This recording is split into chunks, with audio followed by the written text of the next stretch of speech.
Olá, está começando o Segurança em Foco, programa da TV Mar, canal 25 da NET, que analisa a segurança pública e privada de Alagoas, do Brasil e do mundo.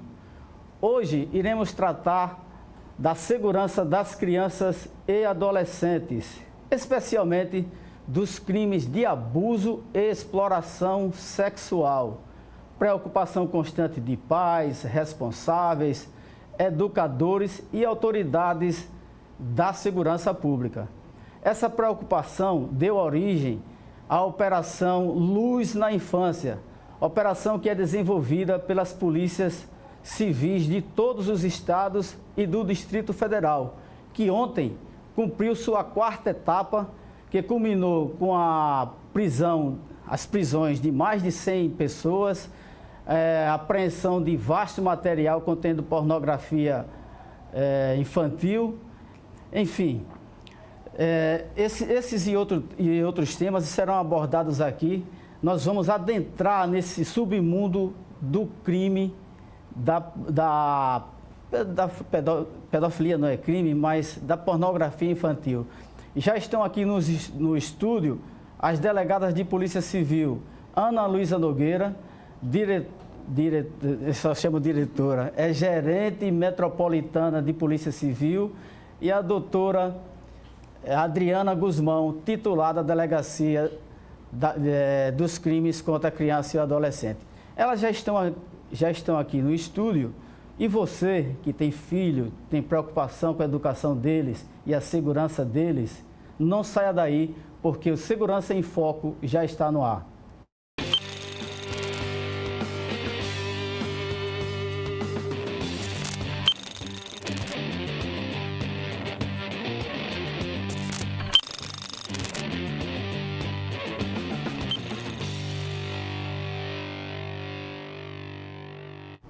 O Segurança em Foco já está começando, o programa que é transmitido ao vivo pelo canal 25 da NET, pelo portal Gazeta Web e pelas nossas redes sociais. Como dissemos, de forma um pouco enrolada, né, Max? Hoje iremos tratar da violência, dos crimes contra a criança e adolescente, e principalmente com relação a essa operação que ocorreu no país todo, a Operação Luz na Infância, uma operação de cunho de âmbito nacional que pretende combater esses crimes de abuso e exploração sexual, especialmente voltado ao combate à pornografia infantil. Nós temos a honra de receber aqui no estúdio as delegadas Ana Luísa Nogueira, que eu chamei de diretora, é gerente da região metropolitana de Polícia Civil, e a doutora Adriana Guzmão, titular da Delegacia dos Crimes contra a Criança e Adolescente. Bom dia. Bom dia. Bom dia. Vamos começar com a diretora, Adriana. Doutora Adriana, doutora Ana Luísa, como foi concebida essa operação de âmbito nacional, essa operação denominada Luz na Infância? Bom dia. Na verdade, essa é uma operação assim, de extrema relevância, até como foi colocado a questão, sobretudo, da pornografia infantil. É um tema que realmente tem que ser combatido, tem que ser realmente diligenciado por parte das autoridades policiais. E essa é uma operação que já está na sua quarta etapa, é uma operação coordenada pelo Ministério da Justiça. Então, todas as informações, sobretudo os relatórios técnicos, são efetivados em Brasília, e depois há diversas reuniões com as unidades da federação que vão fazer parte dessa operação. Aqui em Alagoas sempre atua diretamente nesse tipo de operação, e normalmente são verificadas infrações penais voltadas à questão da pornografia, e a operação é efetivada, é deflagrada. Todos os estados participaram. Exatamente, nessa quarta etapa operação. Todas as unidades da federação participaram. Nós temos uma imagem que é emblema dessa operação nacional, Josiel. Projeto, por favor. Já existe um balanço dessa operação que foi feita ontem? Já há 140 pessoas presas, envolvidas especificamente em pornografia infantil. Aqui em Alagoas, no dia de ontem, foram 3 mandados de busca e apreensão cumpridos, 2 aqui em Maceió e 1 na cidade de Rio Largo. Em 2 situações aí, é a questão da operação sendo deflagrada aqui no estado de Alagoas. Em 2 situações específicas dessa, uma em Maceió e uma em Rio Largo, foi constatada a situação flagrancial, 2 pessoas que se encontravam na residência que acessavam os computadores. Realmente se constatou que havia vasto material pornográfico e foram autuadas em flagrante. Encaminhadas à sede da Central de Flagrantes, estão detidas e já foram, inclusive, sendo sido recolhidas ao sistema prisional. Quais são os outros órgãos envolvidos nessa operação? Polícia Civil? Apoio tático, normalmente equipes táticas também, seja da Polícia Civil, seja de outros órgãos. E o importante também nesse tipo de operação específica é a participação da perícia oficial. Até porque a própria constatação da infração penal, para dar realmente um suporte probatório à investigação, é preciso que se confirme que naquelas mídias, que em computadores, há realmente material pornográfico. Então a perícia aí tem um papel de extrema relevância. Além, claro, de todas as autoridades policiais, de agentes de polícia que participam diretamente do cumprimento do mandado de prisão. No trâmite da investigação em si, aí a atuação é mais das delegacias de polícia específicas, como a da doutora Adriana. Aí entra a doutora Adriana. Essa preocupação cabe muito bem, né? Porque se você quebra a cadeia de custódia de uma apreensão dessa, você macula todo o trabalho. Isso. E a partir daí, doutora Adriana, eu digo que, na minha visão de policial, eu digo que prender é muito bom. É verdade. Agora, documentar a prisão e documentar com provas, encaminhar isso com prova suficiente para o judiciário é um grande desafio. Eu sinto uma satisfação muito grande em participar dessa operação. Estou na frente dessa delegacia especializada de proteção à criança, eu gosto de chamar assim, porque delegacia especializada dos crimes contra a criança já causa um certo assim, né? Verdade, então eu queria até, daqui uns dias, tentar mudar essa titulação de delegacia de proteção à criança e ao adolescente. Perfeito. E sinto uma satisfação muito grande, é um trabalho muito bem realizado, com a coordenação do Ministério da Justiça, Diretoria de Inteligência do Ministério da Justiça, Secretaria Senasp e Núcleo de Inteligência da Polícia Civil dos Estados e conjunto também com as delegacias especializadas de proteção às crianças e adolescentes.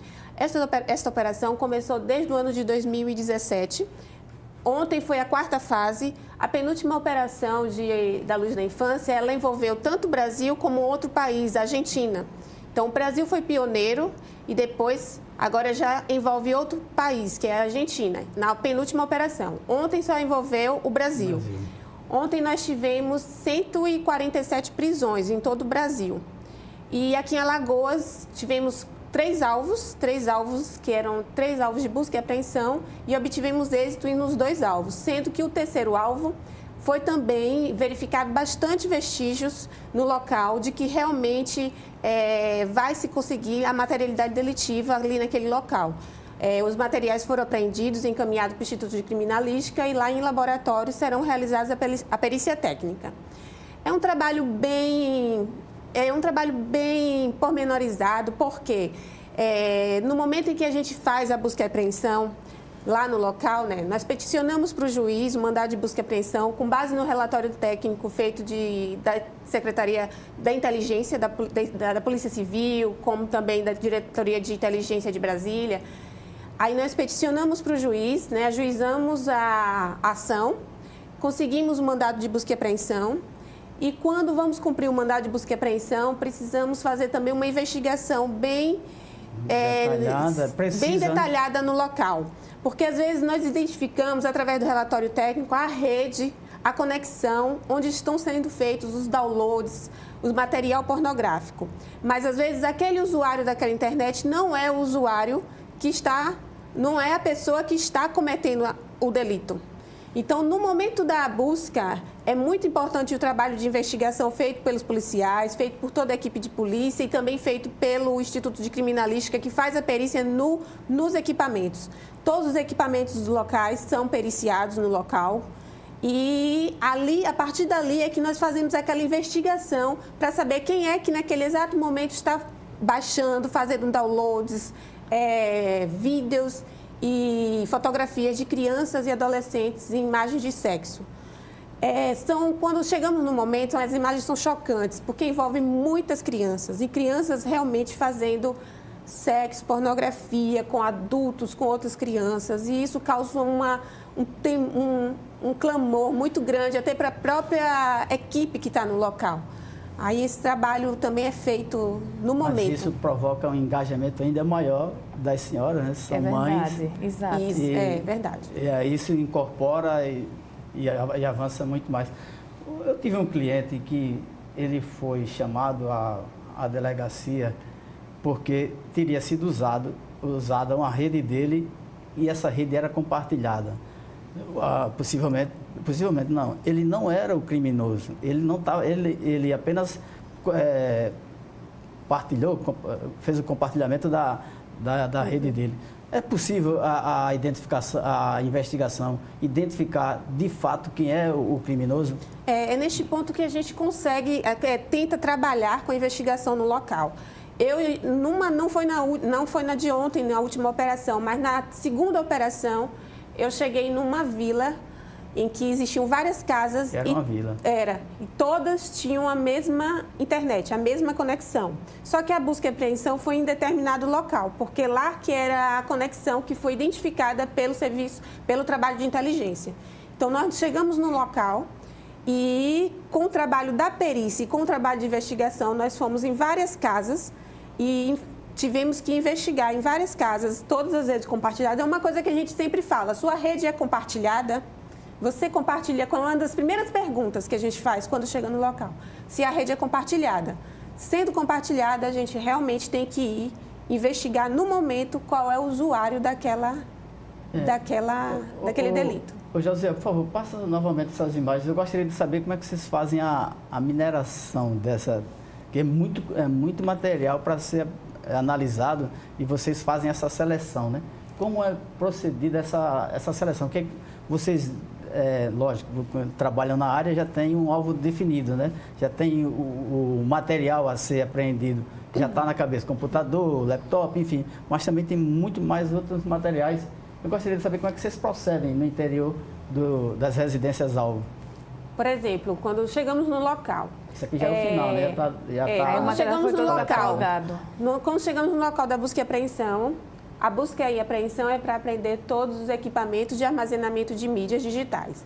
Então, nós procuramos saber quais são os notebooks, computadores, smartphones, HD externos que a pessoa possui. A busca é para esses equipamentos. Chegando num determinado local e fazendo análise junto com a perícia em determinado equipamento, e nesse equipamento já constatando a materialidade delitiva, ou seja, já se constata ali que há vídeos e fotos contendo pornografia envolvendo criança e adolescente, ali já está comprovada a materialidade delitiva que já dá para constatar e efetuar a prisão em flagrante. Então, a partir daí já é constatada a materialidade delitiva e se vai para o flagrante. Os outros materiais são apreendidos, todos os outros materiais de armazenamento de mídia são apreendidos e encaminhados para o Instituto de Criminalística para uma perícia futura. E tudo isso aí vai instruir, vai embasar o inquérito policial, que vai ensejar a questão dessa prisão em flagrante, pode ser depois revertida em prisão preventiva e depois ensejar a condenação do autor do fato.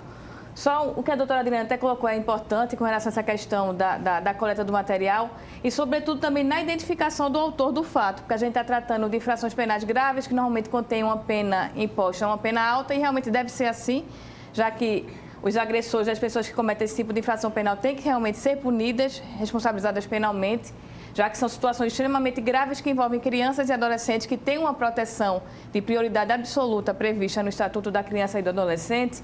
Mas é preciso, de fato, identificar quem compartilha aquele material. Porque, como foi colocado aqui, até pela questão, a identificação do IP ajuda muito, mas normalmente há redes compartilhadas por várias pessoas e é, de fato, necessário identificar a pessoa que realmente acessa aquele material e que compartilha. No caso de ontem, em uma das situações que foi realmente constatada a situação de flagrante, até aqui em Maceió, a identificação, as pessoas que estavam sendo investigadas, normalmente, nesse caso específico, não foi constatada que essas pessoas estavam armazenando material. Tanto é que a pessoa que foi autuada em flagrante era o neto do proprietário da residência. Então, daí a importância realmente de uma investigação bem feita para se chegar, de fato, à autoria do fato. Vocês levam todo esse material apreendido para a perícia, né? Para a perícia. Mas consegue fazer algum exame de local para já fazer o auto de prisão em flagrante? Sim, sim. A perícia é fundamental no local. Eles têm um equipamento que no local a gente já consegue visualizar todo o material pornográfico envolvendo criança e adolescente naquele equipamento. Por isso que isso comprova a materialidade delitiva e se a gente consegue fazer o flagrante no momento. Esse é um laudo provisório? É um laudo de constatação de local. Muito bom. Vocês conseguem identificar, é possível dizer que o pedófilo ou o criminoso, ele tem um perfil definido? Normalmente, nesse caso dessa operação específica, o foco foi pornografia infantil. É claro que há outros tipos de infrações penais que eles podem cometer. E aqui eu faço até um parêntese, a própria questão da pedofilia que a gente utiliza muito na mídia, a pedofilia em si não é um crime. A própria OMS, a Organização Mundial de Saúde, ela na verdade, é uma doença que inclusive alguns entendem. Aí vem a questão de medicina, de psicologia que interagem, alguns entendem inclusive que não tem cura, que realmente é preciso um tratamento perpétuo para a pedofilia. Mas para nós, responsáveis pela segurança pública, vai interessar quando esse ato ele é exteriorizado. Então, é claro que se a pessoa tem essa doença e não armazena, não compartilha, não comete outro tipo de infração penal, essa pessoa não vai ser responsabilizada. Agora, a partir do momento que ela exterioriza, aí sim é que há infração penal. Aí, no caso, vai variar muito, porque normalmente, quando é a própria questão do abuso sexual, da prática de relação sexual, normalmente até disso é do conhecimento de todos, que normalmente ocorre com pessoas da família da vítima, são pessoas que aquela criança, sobretudo criança, possui confiança, então normalmente são pessoas do vínculo de relação daquela vítima. São avós, padrastos, enfim, vizinhos. Agora, nesse caso específico aí da pornografia infantil, que é feita através da rede da internet, aí o perfil já é diferenciado. Perfeito. Para o telespectador que está nos acompanhando, quais são as condutas criminosas que são mais absolvidas na sua delegacia, doutora Adriana? Com certeza, não tenha dúvida que é o de estupro mesmo, de estupro de vulnerável. Nós, praticamente diariamente, nós fazemos ocorrências, 2, 3 ocorrências, vou dizer, de atos de abuso sexual cometidos contra criança. E a maioria das vezes os autores realmente são pessoas bem ligadas à criança, que têm confiança e que estão ali por perto da criança. Há uma pesquisa sobre isso que indica 70% dos casos do criminoso é da própria residência, exatamente, na ambientação doméstica. Exato. São padrastos, pais biológicos mesmo, às vezes avós,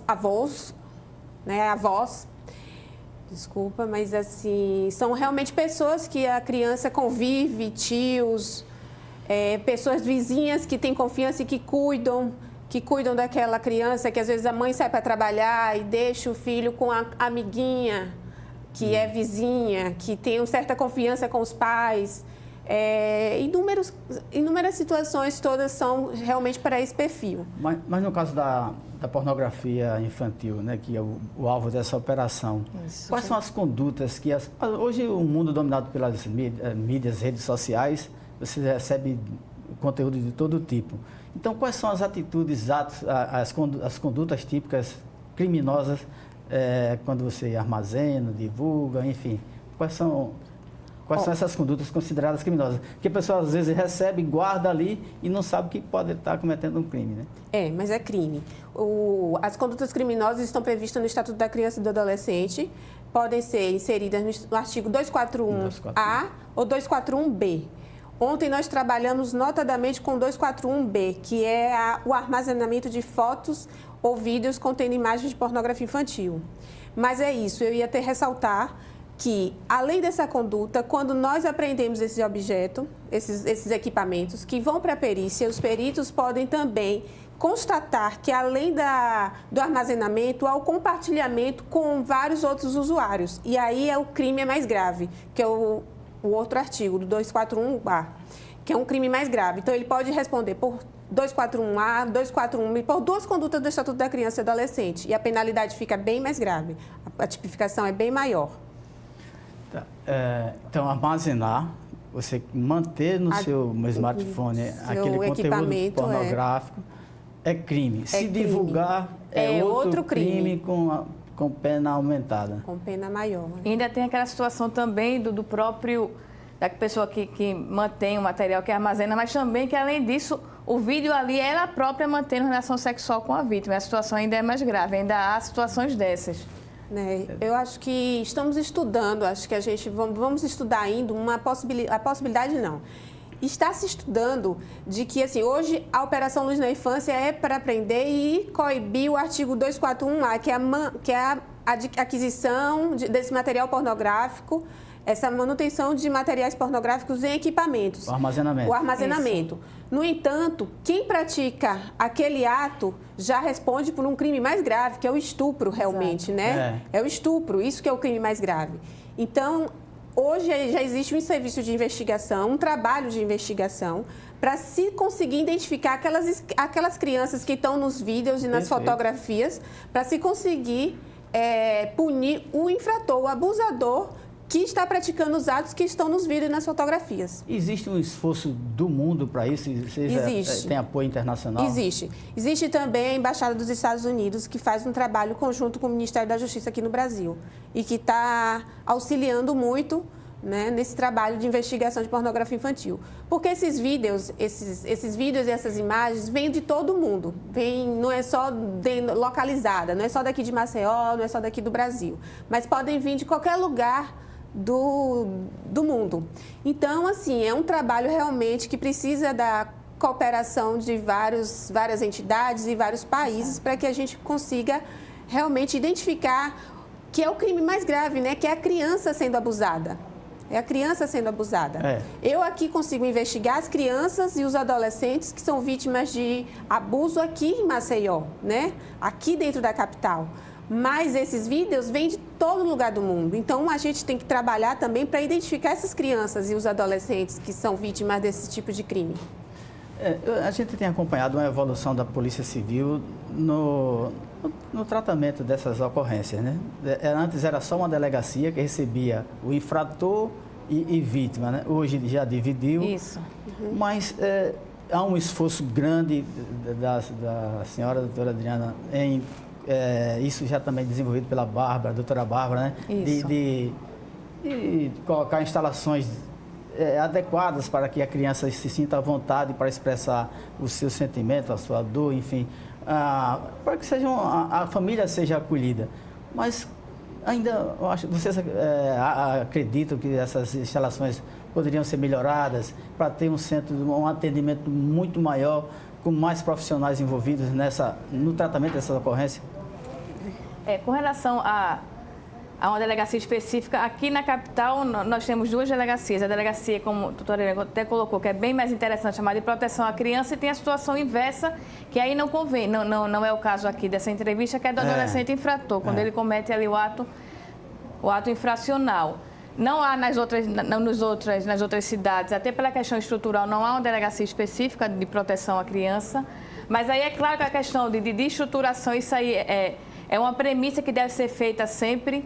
Nós temos até nesse tipo de delegacia, tem que realmente haver um aprimoramento grande, até na questão do depoimento sem dano, que até é uma necessidade, até para evitar a revitimização da criança, porque normalmente a criança já é vítima daquela infração penal, já não é uma situação fácil, porque ela sofreu a agressão, sofreu a violência, então ela tem que procurar um órgão. Então, normalmente, ela presta aquele depoimento. E o que é que acontecia anteriormente? Ela ia ao Conselho Tutelar, e muitas das vezes o Conselho Tutelar é a porta de entrada daquele início do processo, que vai dar origem depois à persecução penal. Mas aí ela presta um depoimento, aí depois normalmente ia para o escrivão, aí depois ia para o chefe de serviço, depois ia para a autoridade policial, depois iria ao Ministério Público, depois ao Poder Judiciário. E essa oitiva... peregrinação. Exatamente. Aquilo ali gera um mal maior àquela criança, aquele adolescente. Aquilo ali gera uma revitimização. Então, realmente, é uma busca grande, eu acho, que com relação à estruturação dessa delegacia para realmente efetivar, de fato, esse depoimento sem dano. Hoje a gente tenta minimizar isso, assim, colhendo o mínimo possível, tentando colher o mínimo possível, extrair o máximo de provas, mas tentar vitimizar, revitimizar, não revitimizar aquela criança. Nós fazemos isso assim, com trabalhos lúdicos, com uma certa interação. Hoje eu tenho até policiais que são formados em psicologia, tem uma policial apenas que é formada em psicologia, existe uma psicóloga na delegacia e, às vezes, em alguns casos que a gente sente que realmente a criança está com certo sofrimento psicológico, a gente já coloca ela para conversar com a psicóloga, conversar com a pessoa que tenha mais um trabalho, que possa fazer um trabalho melhor de acomodação daquela criança, para que depois, entre o trabalho da polícia, a gente consiga extrair o máximo de provas possíveis para levar para o processo criminal. Eu já falei aqui algumas vezes sobre o trabalho que foi desenvolvido na delegacia de Rio Largo, pelo Dr. Marcos e o policial, o chefe de serviço Neto. Isso. Eles conseguiram criar uma ambientação lá para minimizar esse efeito de revitimização da criança e do adolescente. Louvável esse trabalho, que é assim, hoje temos essa ambientação aqui em Maceió, temos em Rio Largo. Arapiraca, existe alguma instalação específica para isso? Tem também a delegacia própria de proteção à criança. Agora, claro que também há uma necessidade de aprimoramento até para aplicar essa questão de depoimento sem dano de um ambiente lúdico, mas há uma delegacia específica também para tratar da criança e do adolescente vítima. É importante que as famílias tenham consciência que existe essa atitude da polícia, depoimento sem dano. A senhora poderia aprofundar mais no que é o depoimento sem dano? Na verdade, é justamente essa questão da não necessidade de ser dessa criança vítima da infração penal ser ouvida diversas vezes. Então, é gravado em mídia o depoimento, claro, seguindo todos os parâmetros legais com relação à oitiva, e aquela mídia vai ser utilizada durante todo o processo. Então, não precisa a criança ser ouvida diversas vezes por autoridades diferentes. Então, na própria fase policial, esse depoimento ele é gravado, ele é armazenado, e aquele depoimento é que vai instruir durante toda a persecução penal o processo, sem haver a necessidade daquela criança ser ouvida novamente por outras autoridades responsáveis. Verdade. Max, por favor, tem umas imagens daí do início da operação, que é no CODE. A doutora Ana Luísa certamente fazendo o briefing da operação. E eu gostaria de saber o que é passado por seus policiais, que cuidados são passados para essas operações. Principalmente, eles vão se chocar. Isso, né? Normalmente, quando a gente já organiza esse tipo de operação policial, então, já há algumas equipes específicas que já atuaram naquilo anteriormente. Nesse caso, a Delegacia de Crimes contra a Criança, a própria equipe da delegacia, algumas forças táticas que também já atuaram nesse tipo de infração penal. A própria questão da perícia também, que já é acionada anteriormente. Mas nesse briefing, o que é digamos assim, um fator relevante, o norte para se passar, é com relação à própria colheita de material, que é importantíssimo, essa investigação minuciosa, como colocou aqui a delegada Adriana, a avaliação daqueles materiais que são necessários realmente para instruir o processo penal, que devem ser apreendidos. Então, são informações relevantes acerca do local, normalmente, aí não só desse tipo de operação policial, de investigação, mas também qualquer outra operação policial. A própria questão do local, se é um local sensível, se aquela pessoa tem indicativo, se possui arma de fogo ou não, como aquele local pode ser cercado até para evitar uma eventual fuga.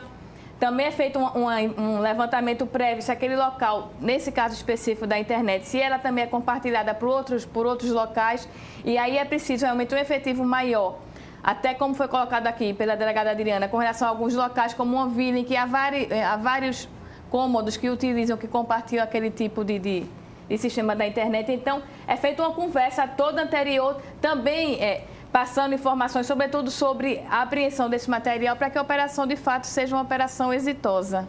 Quais são os artifícios de dissimulação que esses criminosos mais utilizam, doutora Adriana? Dissimulação?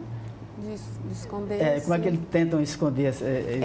Eu tenho uma experiência da penúltima operação, e a gente só conseguiu realmente com um equipamento específico do Instituto de Criminalística, porque foi bem engraçado. Foi bem interessante que nós entramos na residência, e quando nós entramos na residência, o usuário imediatamente ele ligou o computador e ele queria deletar os materiais. Alguns materiais, acredito que ele já tenha conseguido deletar. E esses materiais que ele deletou, apenas com equipamento específico, nós conseguimos constatar no momento, porque ele estava em uma pasta oculta. Então, quando a polícia entrou, O usuário logo, então, constatou que poderia ser aquilo, a função daquela busca e apreensão, né, o objetivo daquela busca e apreensão. Então, ele imediatamente, ele ainda estava até dormindo, porque foi bem no início da manhã, ele estava ainda saindo da cama, assim. E aí, ele abriu o computador e chegou a deletar alguns materiais. Mas com esse equipamento, nós conseguimos ir na pasta oculta e localizar o material. Cellebrite, né? Isso. Eles tentam danificar fisicamente os equipamentos de informática? Sim, ocultar, danificar, tentar, isso é possível. Por isso que é importante o trabalho no momento, né, da busca, isolar o local. Nós também temos um artifício diferenciado nesse tipo de operação, que eu acho que não cabe aqui informar, porque vai haver futuras operações. Mas a gente tem um artifício que a gente utiliza no local para que a gente possa chegar no local e ter êxito na identificação realmente do usuário, né? Então, assim, a gente tem todas umas especificidades nesse tipo de operação de pornografia infantil. Ok, vamos para um breve intervalo, tomar uma aguinha, né, que falamos muito, e voltamos já.